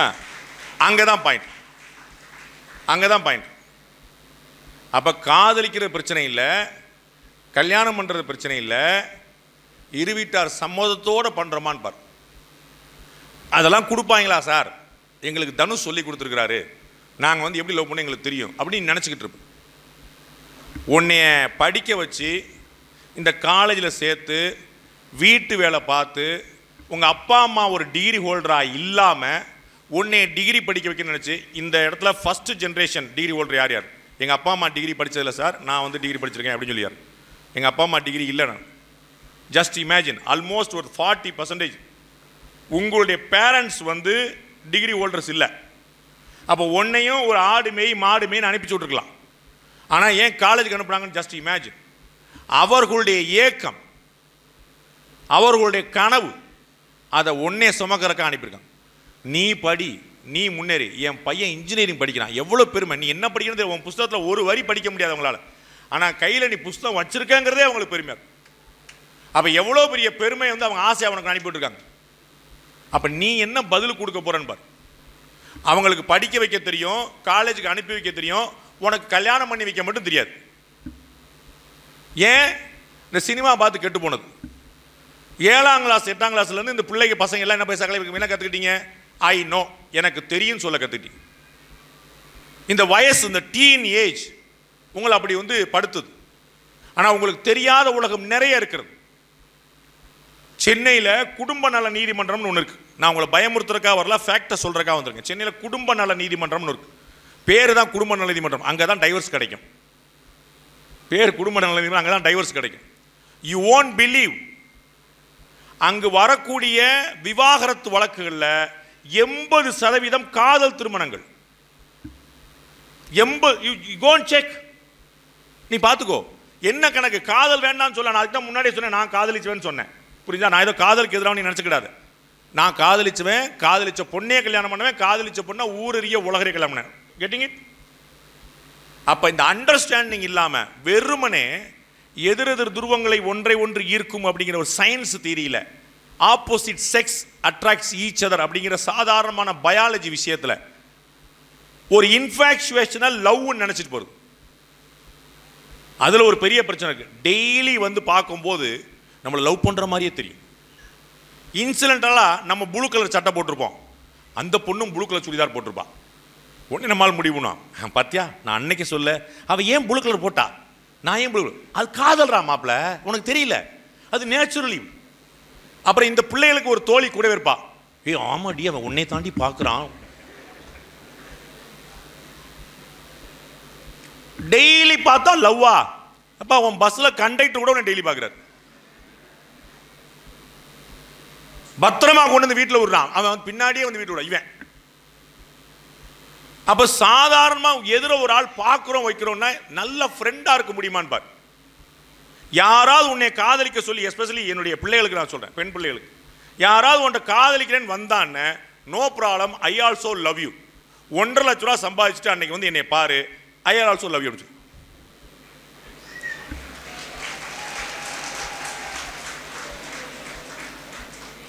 தத்துவம் பேசுவான். அப்ப நீ என்னைய காதலிக்கல, பணத்தை தான் காதலிக்கிற இல்லையா அப்படிமா? ஆமான்னு சொல்லிடு. பணத்தை காதலிக்க முடியாதா, பணத்தான் காதலிக்க சொல்லி தத்துவம் பேசுவான். வாழ்க்கை கடினமானது தோழர்களே, வாழ்க்கை கடினமானது. உங்க ஃபேக்கல்ட்டிட்ட தயவுசெய்து ஒரு அந்த லேடிஸ்ட நீ பேசிப்பார். பெண்கள் இருக்கிறாங்க இல்லையா, பேராசிரியர் பெருமக்கள், அவங்கள்ட்ட பேசிப்பார். ஏங்க நீங்க வேலைக்கு வந்திருக்கீங்கன்னு பேசு. நீங்க வீட்லயே உங்களுக்கு அவ்வளவு வேலை இருக்கும், பெண்களோட வேலை பார்த்துருக்கீங்களா? உங்கள் பிள்ளைகளுக்கே நீங்கள் பார்த்துருக்கீங்களா? வீட்டில் பாதி வேலை நீ தான் செய்யணும், எங்கள் பசங்க செய்ய மாட்டாங்க, பார்த்துருக்கா இல்லையா? நீ தான் தட்டாளம் பண்ணணும், நீ தான் துணி வைக்கணும், நீ தான் பாத்திரம், நீ தான் பண்ணணும், அவனுக்கு சேர்த்து நீ தான் செய்யணும். Every have we are doing this, நம்ம நடந்துட்டு. அப்போ அதை மீறி புருஷனை பார்த்து பிள்ளைய பார்த்துட்டு எதுக்கு இந்த ஃபேக்கல்ட்டிலாம் வேலைக்கு வர்றாங்கன்னு கேளு. Economical freedom is essential of life. அதை ஞாபகம். பொருளாதார விடுதலையே உண்மையான விடுதலை. உன் கையில் 100 ரூபா காசு இருக்கணும், ஒரு பூ வாங்கணும்னா காசு இருக்கணும், ஒரு புடவை வாங்கணும்னா காசு இருக்கணும், ஒரு சினிமா போகணும்னா காசு இருக்கணும். ஒன்னொன்னுக்கும் புருஷன் மூஞ்சியை பார்த்துட்டு இருக்க கூடாது. தயவு செய்து இங்க இருக்கக்கூடிய பெண் பிள்ளைகள் அத்தனை பேருமே தயவு செய்து படித்து முடித்து விட்டு ஏதாவது ஒரு வேலைக்கு போயிருங்க. மேண்டேட்டா உங்க வீட்டில் உடனே கல்யாணத்துக்கு பேசுவாங்க. அது இந்த மாதிரி கிராமப்புறங்களில் அதெல்லாம் எனக்கு தெரியாது, நீ படிப்பை கிடைப்பேன்னு தெரியாது, நீ கல்யாணம் பண்ணிட்டு நீ எக்கேடும் கெட்டு போம்பாங்க. கல்யாணம் பண்றது எக்கேடும் கெட்டு போறதுக்கு இல்லை, அதை ஞாபகம் வச்சுக்கணும். வேலைக்கு மேண்டேட்டா போய் எந்த வேலைக்காக போ. ஒரு டெலிஃபோன் பூத்து போய் வேலை பாரு, ஒரு ஜெராக்ஸ் கடையில் போய் வேலை பாரு, 10,000 ரூபாய் சம்பளத்துக்கு வேலை பாரு. தயவு செய்து எல்லா பெண்களையும் வேலை பாரு. வேலைக்கு போகாமல் இருக்காது. கல்யாணத்துக்கு பேசுவாங்க, வேலை பார்க்குற சம்மதிச்ச மாப்பிள்ளை தான் கல்யாணம் பண்ணி சொல்லிடு. இப்பயே கண்டிஷன் போட்டுரு, நான் வேலை பார்ப்பேன், வேலை பார்க்கணும்னு அலோவ் பண்ணுறவன தான் கல்யாணம் பண்ணி சொல்லிக்கும். ஏன்னா இன்னைக்கு வேலையை விட்டு நான் பயங்கரமாக இருப்பேன், நாளை கழிச்சு நீ வந்து அவன் மூஞ்சியை பார்த்துட்டே இருக்க வேண்டியிருக்கும். எக்கனாமிக்கல் ஃப்ரீடம் இல்லாட்டா பிள்ளைங்க பூரா தயவுசெய்து வேலைக்கு போயிருங்க. பிள்ளைங்கெல்லாம் வேலைக்கு போகிறதுனால பசங்களுக்கு வேலை கிடைக்காது. நடக்கிற உண்மை. இன்னைக்கு இங்கே இருக்கிற ஸ்ட்ரென்த்தை பார்த்துக்கோ. 10th எவ்வளோ பேர் பாஸ் பண்ணுறாங்கன்னு பாய் கேர்ள்ஸ் ரேஷியோ பாரு. +2 எவ்வளோ பேர் பாஸ் பண்ணுறாங்க, மேல் ஃபீமேல் ரேஷியோ பாரு. ஐடி கம்பெனியில் வேலை பார்க்குறவங்க மேல் ஃபீமேல் ரேஷியோ பாரு, எல்லா இடத்துலையும் பெண்கள் வந்துட்டாங்க. ஏன்? பெண்கள் வந்தால் ஒழுங்காக வேலை மட்டும் பார்ப்பாங்க, ரொம்ப போனால் கொஞ்சம் புரளி பேசுவாங்க. இல்லை மேம், அந்த அவன் பாரு எப்படி இருக்கான் பாரு, மூஞ்ச பாரு, ஆள் மூஞ்சி மண்டை விட்ட முடியும், கொஞ்சம் புரளி பேசுவோம். அந்த ஹெச்ஆர் சரியில்லை, அந்த மேனேஜர் சரியில்லை, கொஞ்சம் புரளி. ஆனால் வேலை கரெக்டாக இருக்கும். வீட்டுக்கு கிளம்பும்போது ஒரு 5-5:30 மணிக்கு போய் ரெஃப்ரெஷ் பண்ணிட்டு திரும்பி கொஞ்சம் மேக்கப்லாம் டச் பண்ணிட்டு கிளம்பிடுவோம், அவ்வளோதான். வேறு எந்த ப்ராப்ளம் இல்லை. ஆனால் அந்த பசங்களை வேலைக்கு வச்சா என்ன ப்ராப்ளம் ஆகுது? நான் ஹெச்ஆர் சொல்கிறது சொல்கிறேன், நான் என்னுடைய ப்ராப்ளம் சொல்ல. அவன் வேலைக்கு வர்றதே 1/2 மணி நேரம் லேட்டாக வருவான். ½ அன் ஹவர் லேட் ஒரு ப்ராப்ளமா சார்? வாட் இஸ் இஸ் அப்படிமா? வந்தோடனே 11 மணிக்கு ஒரு டீ குடிக்கிறக்கா மாப்பிள்ளையை கிளம்பி போயிடுவான். அவன் சும்மா போக மாட்டான், பையனை ஒருத்தர் கூட்டு போயிடுவான், ஒரு தம்மடிச்சு. திருப்பி வந்தால் 1 மணி லஞ்சுன்றான், திருப்பி 3 மணி டீ பிரேக்மா, திரும்பி இப்படி அவன்கிட்ட வந்து ஏகப்பட்ட தொழில் இருக்கனால இப்போ நிறைய IT companies they prefer girls than boys. அதனால பசங்களுக்கு பூரா என்னுடைய வேண்டுகோள், இவங்கெல்லாம் வேலைக்கு போயிடுறாங்க, நீ தொழில் பண்ண கிளம்பு, பி அன் ஆண்டர்பிரனர். இந்த பிள்ளைகளுக்கு வேலை கொடுக்க முதலாளியாக மாறு. இங்கே உட்கார்ந்துருக்கிறவங்க அத்தனை பேருமே முதலாளிகள், ஞாபகம் வச்சு. இங்கே உட்கார்ந்துருக்க அத்தனை பேருமே தேர் ஆல் ஆண்டர்பிரனர்ஸ், தேர் ஆல் பிஸ்னஸ் மேக்னம். அவர்கள் வாழ்க்கையில் பல கட்டங்களை இன்னைக்கு காலையில் ஒரு தம்பி என்ன பார்த்தாரு, ஒரு 40 வயசுக்குள்ளே இருக்கும், என்கிட்ட 100 பேர் வேலை பார்க்குறாங்கன்னாரு.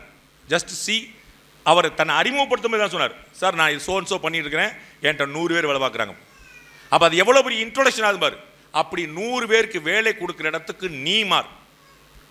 நீ படித்து ஆளாயிட்ட, ஒரு பெரிய ஆளாயிட்ட, நல்ல சம்பாத்தியத்துக்கு வந்துட்ட, ஒரு நிலை நின்றுட்ட அப்படின்னா வாழ்க்கையின் முடிவெடுக்கிறதுக்கான அத்தனை உரிமைகள் உனக்கு வந்துருச்சுன்னு தான்.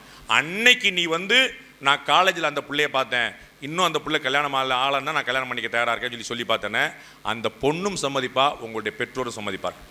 அப்போ நீ ஒரு சொந்த காலில் நிற்கிறதுக்கான வாய்ப்பு இருக்காங்கிற முதல்ல பாரு. இப்போ மற்ற விஷயங்களை படிப்பை தவிர மற்ற விஷயங்களில் டைரெக்ஷன் வந்து கம்ப்ளீட்டாக மாறி டீவியேஷன்லையும் டைவர்ஷன்லையும் நின்றுச்சு அப்படின்னா போக வேண்டிய தூரம் அதிகம் நண்பர்களே. போட்டி ரொம்ப அதிகமாக இருக்குது. இந்தியாவில் உயர்கல்வி அதிகமாக படிக்கக்கூடிய மாநிலம் தமிழ்நாடு தான் நம்பர் 1. தெரியுமா உங்களுக்கு? இந்தியாவிலேயே ஹையர் எஜுகேஷனில் நம்பர் 1 ஸ்டேட் தமிழ்நாடு. இங்கே ஹையர் எஜுகேஷன் ரேஷியோ என்ன தெரியுமா? 51% தான். இந்தியாவிலே நம்பர் 1 ஸ்டேட் அப்படின்னா என்ன அர்த்தம் தெரியுதா? +2 முடிச்சு காலேஜ் வர்றதே 100ல் 51 பேர் தான். 100ல் 51 பேர் தான் காலேஜே வர்றாங்க. 51% ஹையர் எஜுகேஷன் ரேஷியோ. அந்த லக்கி 51% நீ இருக்கிற, உன் கூடவே படித்த 49% பேர் படிக்க வரல மேல் படிப்பு. யோசிச்சு பார்த்தோம். இதற்கு பிறகு மாஸ்டர்ஸ் படிக்கிறவங்க, அதற்கு பிறகு PhD பண்ணுறவங்க, அதற்கு பிறகு வேலை பார்க்குறவங்க, அதற்கு பிறகு தொழில் பண்ணுறவங்க, இந்த படிநிலை புரோட்டோகால் போய்கிட்டே இருக்கும். அப்போ எந்த இடத்துல நீ வைக்கணும்னு பார்த்துக்கோ. மாபெரும் சபைதலில் நீ நடந்தால் உனக்கு மாலைகள் விழ வேண்டும்.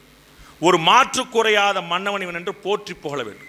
எந்த இடமா இருந்தாலும் அந்த இடத்துல மரியாதை உனக்கு இருக்கணும். விசில் அடித்தது போதும், கை தட்டினது போதும், கொஞ்சம் யோசி, நிதானமாயிரு, ஜெயிச்சிரு, விடாத. முக்கியமான வாழ்க்கை, முக்கியமான காலகட்டம், விட்டுறாத, போனால் திரும்ப கிடைக்காது. நன்றி, வணக்கம்.